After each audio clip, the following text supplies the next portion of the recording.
Iniciando mais um programa Presença e Harmonia, uma realização da Ordem Rosa Cruz Amorque, grande loja da jurisdição de língua portuguesa. Hoje vamos conversar com a Soror Ronilda Iakemi Ribeiro sobre recursos oraculares na sondagem do inconsciente.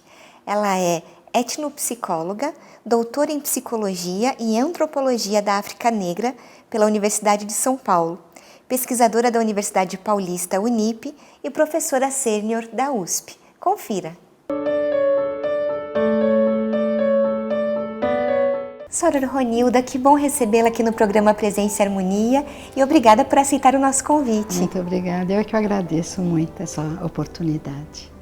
Soror, então durante o curso de pós-graduação Saberes Tradicionais e Teorias Integrativas em Coach Transpessoal, que foi realizado pela URSI, campus aqui de Curitiba, junto com a Faculdade Vicentina, também de Curitiba, a Soror ministrou 2 módulos. Em 2018, o módulo Antroposofia e Desenvolvimento Biográfico, integrante da disciplina Psicologia na Fronteira dos Saberes, e em abril deste ano, o módulo Recursos Oraculares na Sondagem do Inconsciente, integrante da disciplina Práticas Tradicionais aplicadas à saúde e à educação. Isso. Como que foi para a Soror trabalhar com esses 2 conteúdos e na própria especialização? Bom, eu estava pensando há pouco que é interessante que, se você observar o que há de comum, o que predomina aí é o trânsito, né? É o trânsito entre uma tradição religiosa ou de saberes realmente tradicionais com o saber científico, né? Então nós estamos um pouco nesse domínio do trânsito, que é uma tarefa que o Frater Berne tem realizado com maestria. Então, estar na Amorque, estar com o Frater Berne é uma oportunidade maravilhosa de realização da grande obra, certo? Porque tanto num curso como no outro, como todo o conjunto desse curso de especialização em coaching, o que se tem por meta principal, a realização da grande obra. Naquelas pessoas que buscam o conhecimento, que vêm compartilhar conosco o conhecimento que já trazem, né? E nós também que aparecemos na função de mediadores ou de educadores e que somos também aprendizes, né? Que estamos todos no caminho da realização da grande obra, que é a transformação do metal bruto em ouro, né? Sim. O aprimoramento das virtudes. Isso. E nesse processo, então, né, da realização da grande obra, como a Soror falou, que aspectos a senhora considera particularmente relevantes no método biográfico da antroposofia de Rudolf Steiner? Então, o método biográfico de Rudolf Steiner, ele é baseado no conhecimento da antroposofia tal como foi desenvolvida e proposta pelo Steiner, né? Depois também aprimorada pelos seguidores, que tem origem primeira na teosofia, né? Então, a antroposofia como derivando da antroposofia, derivando da teosofia, na busca do Steiner de como deve viver um homem que tem uma constituição tal como é descrita pela teosofia, né? Então, todo o desenvolvimento da antroposofia se dá como deve viver nesse planeta, neste tempo, o homem que tem essa constituição. Então, se a educação Waldorf, todos os recursos da medicina, da arquitetura, da agricultura propostas pela antroposofia, todos convergem para que a pessoa vá no desenvolvimento da própria trajetória biográfica, ampliando a consciência de si, que implica necessariamente numa possibilidade de ampliar o compromisso com o bem social, né, com o bem comum. Sim. E certamente o método biográfico ele baseia-se em uma composição de desenvolvimento humano, como nós falamos, né? Então reconhece marcos no contínuo desse desenvolvimento e etapas cronologicamente definidas. A Soror pode elucidar aspectos dessa concepção do desenvolvimento humano? Sim, em grosso modo, todas as teorias de desenvolvimento elas vão marcar tem marcos, né, cronológicos. Então, se você vai pegar a psicanálise, tem seus marcos, vai pegar o Piaget, tem seus marcos. Os marcos colocados pela antroposofia são marcos colocados a cada 7 anos. Então o desenvolvimento é compreendido como tendo crises, né, de ampliação das possibilidades a cada 7 anos. Certo. E na sua condição de africanista, você estabelece relações entre o saber antroposófico e saberes tradicionais africanos? Olha, é muito simples fazer isso. Tá? No momento em que você conhece um pouco da noção de pessoa e de universo da antroposofia, da noção de pessoa e de universo das tradições negro-africanas, você vai encontrar muitos pontos de convergência, porque a imagem de homem é muito parecida, né? A antroposofia coloca o homem como se locomovendo, pertencendo, né? Sendo integrado por elementos do mundo mineral, do mundo vegetal, do mundo animal e com as particularidades próprias do humano, do mundo humano, né? E você encontra numa outra linguagem uma concepção de homem bastante parecida com essa, né?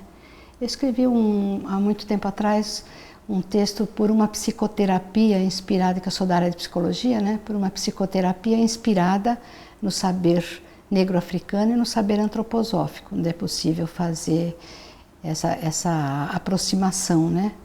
Que eu acho que nós estamos mais que em qualquer tempo anterior a este, num tempo de diálogo, né? De estabelecimento de diálogo. Agora estou trabalhando para fazer a mesma aproximação no campo da educação, né? Por uma educação inspirada nos saberes antroposófico e negro-africano, particularmente o Yorubá, que é mais a etnia do meu compromisso espiritual, né? Sim. E a senhora poderia nos apresentar uma imagem, uma metáfora dessa noção de homem? E eu acho que uma metáfora muito boa eu encontrei num dos mitos cosmogônicos africanos, porque o continente africano ele é habitado por muitas etnias. Cada etnia tem os seus mitos de origem, né, seus mitos cosmogônicos. Então, algumas etnias têm vários mitos cosmogônicos, mas um deles, que é do povo Bambara, do país Mali, eu acho que é uma síntese perfeita do que a gente pode compreender como sendo a compreensão negro-africana de homem, que você consegue também entender do ponto de vista antroposófico. Então, para poder discorrer melhor sobre isso, acho que nada melhor do que narrar o mito, né? Por favor. Para esse grupo Bambara, o Ser Supremo recebe o nome de Mangala. Mangala, Mangala. Onde está Mangala? Mangala é a força infinita, ninguém pode situá-lo no tempo e no espaço. Ele é Dombali, incognoscível. Ele é Dambali, infinito. Até aqui só houve a descrição do Ser Supremo. Agora começa a narração da Gênese primordial. Não havia nada senão um ser. Este ser era um vazio vivo a incubar potencialmente todas as formas de existência possível. O tempo infinito era a morada do Ser Um. O Ser Um chamou a si mesmo Mangala. Então ele criou Fã, um ovo maravilhoso, no qual introduziu os 9 estados fundamentais da existência. Quando o ovo primordial chocou, dele nasceram 20 criaturas que vieram a constituir a soma total das formas de existência possíveis. Mas nenhuma dessas criaturas mostrou-se apta a ser o interlocutor que Mangala desejara para si. Então, colocando seu hálito ígneo nessa criatura, o Mangala criou um novo ser, o homem, a quem deu parte de seu nome, Ma.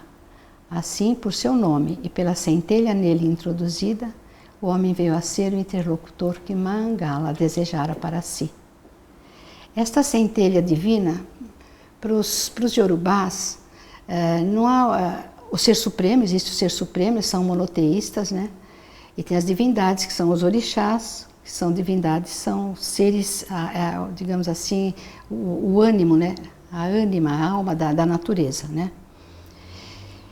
Mas o homem, dotado dessa centelha divina que nele foi introduzida, ele carrega em si a divindade. Então não há muito recorrência a uma divindade externa, a atribuição das coisas a um Deus, ao Criador, o Ser Supremo, né? A relação se dá do homem com o seu próprio ser superior, o seu próprio eu superior, com a própria divindade que o habita. E nas relações humanas, isso também é o que vai prevalecer, né? Então, se Deus criou a você, criou a mim, ótimo, né? Mas a presença divina em você, a presença divina em mim, é estas que vão se relacionar, né? Com os corpos que nós temos constituídos e que habitam os vários reinos da natureza, né? As várias dimensões do ser. Você vai encontrar isso na descrição do esoterismo ocidental, né? Você vai encontrar uma descrição muito parecida nas várias possibilidades do esoterismo ocidental. Por aí a antroposofia se aproxima muito, né, do saber africano. Sim. E Soror, falando agora sobre os recursos oraculares na sondagem do inconsciente, o que a gente pode entender sobre os recursos oraculares, né, por esse tema, os recursos oraculares na sondagem do inconsciente? Os recursos oraculares são as possibilidades do que a gente chama de utilização de jogos divinatórios, que muito infelizmente foram muito vulgarizados, né?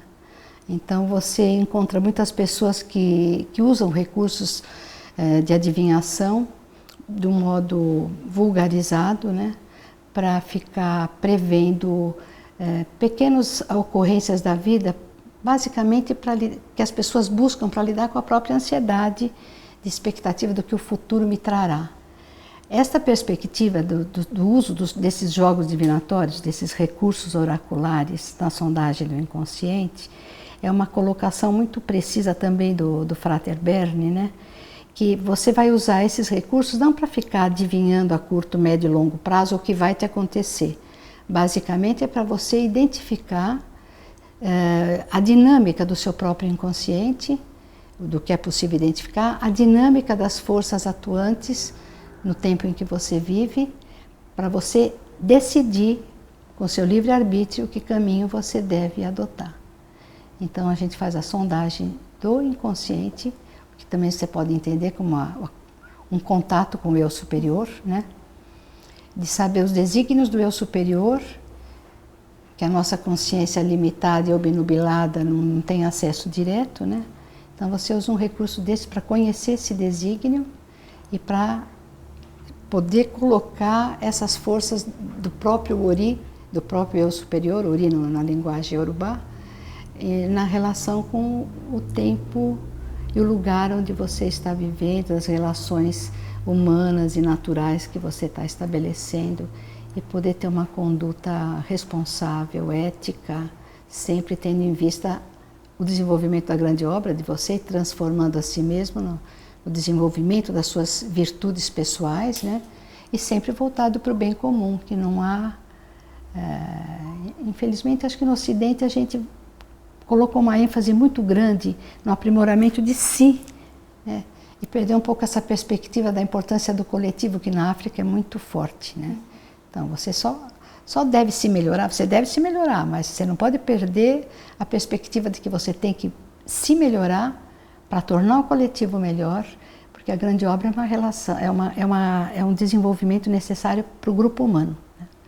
Não pode nunca perder essa perspectiva, né? Sim. Senhora, né, a senhora pode então nos explicar ou nos dar um exemplo sobre a sincronicidade nos jogos oraculares? Sim. Nós podemos pensar o seguinte: nós temos duas formas de pensamento, o pensamento lógico e o pensamento analógico. No pensamento lógico, ele é linear, né? A causa B, que causa C, que causa D, que causa E, essa sequência linear. O pensamento analógico compreende diferente a realidade. É lógico que eles se complementam, né? O pensamento analógico entende que os eventos se organizam em torno de um momento no tempo. Então, sabe, a gente não fala mais da relação causal, mas da relação casual. É um acaso significativo. Então, esses encontros de acaso que são significativos, quando você vai realizar um jogo oracular, para utilizar um desses recursos, sempre você começa contando com a ação do acaso. Então, se você vai jogar os búzios, eles são sacudidos nas mãos.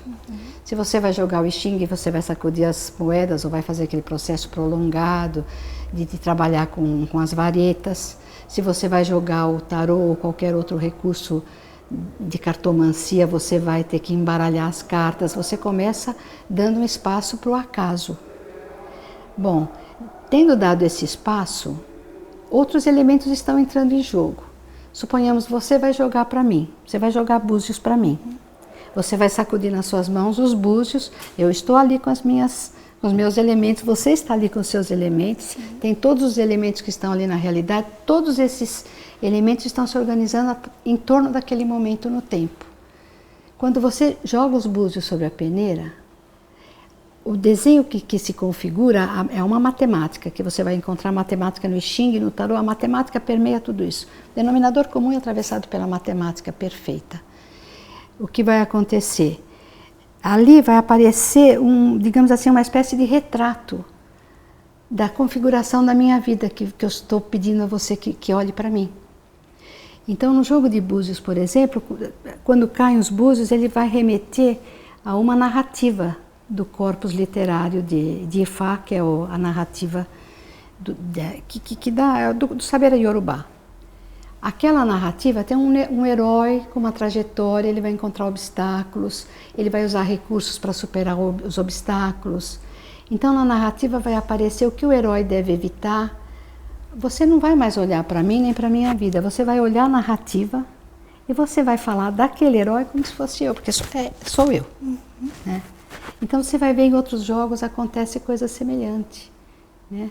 Quando você coloca as cartas, a disposição das cartas também está, como é a organização sincronística do acaso significativo, ela está sendo uma espécie de espelho da sua pergunta, da sua busca. Então, o consulente fica ouvindo, o consultor lê ali o que ele está vendo ali, mas ao mesmo tempo é o que está refletido. Você olha naquilo como num reflexo. Ficou claro? Ficou sim. É muito, muito, muito rico. É muito, Nossa, muito maravilhoso. E a gente pode dizer que existe essa troca, então, entre os dois naquele momento. E não é nenhuma troca, é realmente um reflexo. Um reflexo. Eu posso olhar ali a narrativa mítica, é a narrativa mítica e a jornada biográfica. Eu posso ler na narrativa mítica a tua jornada biográfica refletida. Eu falo daquilo, eu vou estar falando de você vai se reconhecer naquilo. Porque nos mitos, os arquétipos, eles contêm todas as possibilidades de relações humanas, né? E na questão dos 3 jogos em especial, nós falamos de também determinadas culturas. Então também tem uma influência dessas culturas na maneira da compreensão do jogo? Ah, com certeza. Tanto assim que para jogar I Ching, para jogar tarô, você não precisa ser sacerdote. Para jogar búzios, você precisa ser sacerdote ou sacerdotisa. Porque aí é um ritual mesmo religioso que vai remeter, é um diagnóstico que vai remeter a indicações terapêuticas ou preventivas, que vai envolver trabalhos espirituais. Por exemplo, eu não jogo búzios para quem não seja da tradição religiosa africana. Sim. Porque, para você saber, tem muita gente que vai jogar para saber se vai ficar com aquele namorado ou não. Não pode, sabe, você não tem o direito de incomodar o oráculo. Né? Você vê o I Ching, tem um hexagrama do I Ching que diz a insensatez da juventude. Ele não responde, não responde. Agora, o I Ching dá uma resposta diferente do que dá o tarô, né? Então, dependendo da busca da pessoa, um oráculo é mais adequado, mais apropriado do que outro. E nesse sentido, quais foram os principais objetivos trabalhados pela Soror nos módulos que ministrou, então, nesse curso de especialização?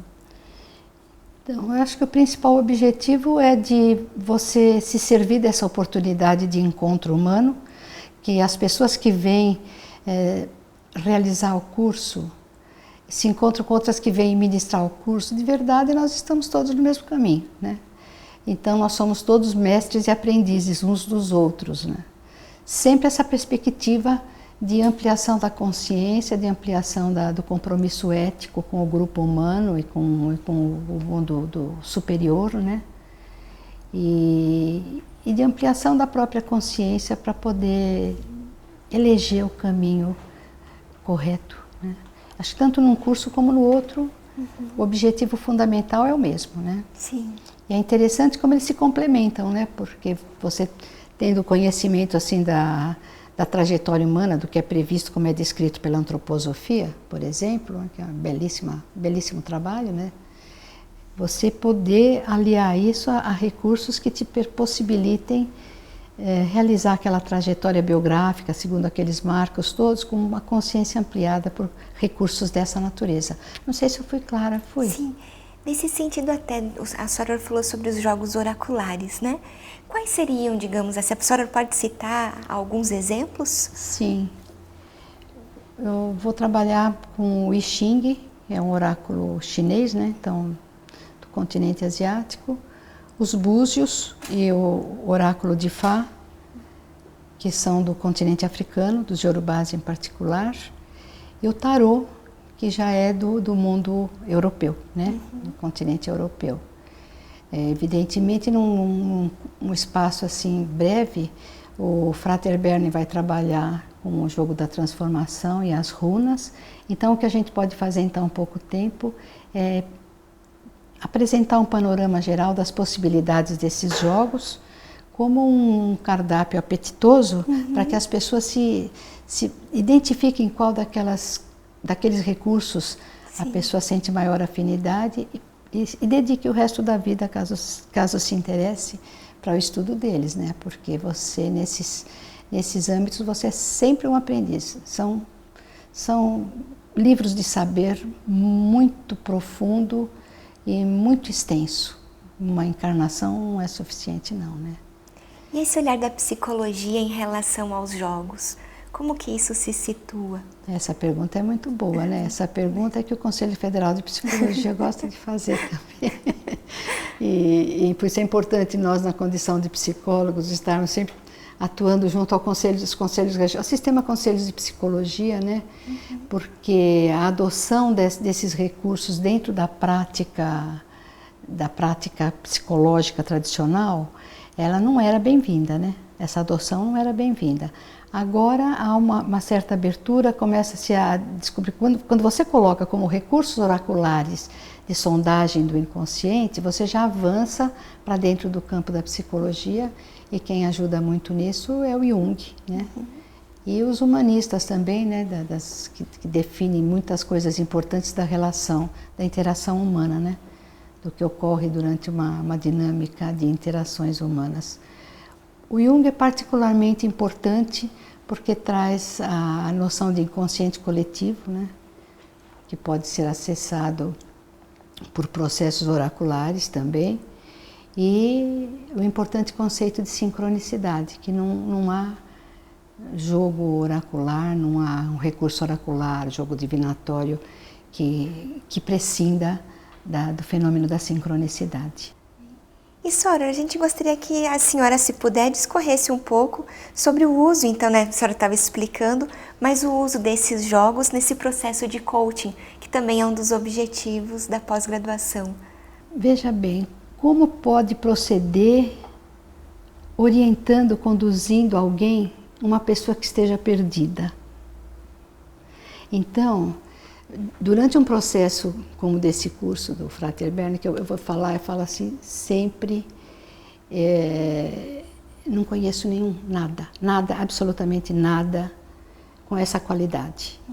Porque o trabalho que tem sido realizado nestes meses, né, se você pensar ao longo de todas as trajetórias biográficas, são poucos meses, é um trabalho de ampliação das próprias consciências de si, para que, sabe que às vezes você vê lá, eu vejo assim em para-choque de caminhão, não me siga, estou perdido, né? Não me siga, estou perdido. Você tem que estar situado para poder cooperar para que o outro também se situe, né? Um belíssimo trabalho de cunho moral e espiritual. Então ele está no âmbito da psicologia, está no âmbito da educação, e está muito no âmbito da formação moral e espiritual dos indivíduos e dos grupos, que nós estamos, acho que, precisando muito. Com certeza. Certo. E, Sora, a gente começamos, né, nós começamos a nossa conversa e a senhora falou sobre a grande obra. Eu gostaria assim que a senhora me explique, né, nos explicasse como que a senhora entende essa grande obra. Se são as realizações do caminhar do indivíduo, como que nós podemos compreender esse termo? Os alquimistas trabalhavam nas retortas, né, para transformar o metal bruto em ouro, né?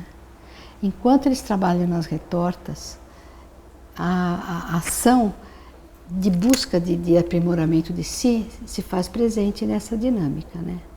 A grande obra é você se servir das suas experiências na vida, das exigências, às vezes mesquinhas do cotidiano, miúdas do cotidiano, para você realizar em si esse aprimoramento, esse depuramento dos seus sentimentos, das suas emoções, da sua conduta, né?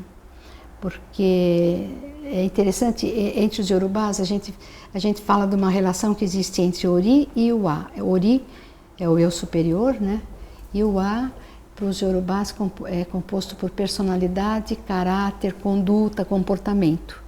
Então você vê que às vezes a pessoa tem uma natureza espiritual forte, digamos, superior, para realizar em si a grande obra e com isso beneficiar o seu coletivo, mas ela tem um temperamento que impede ela é irascível, ou ela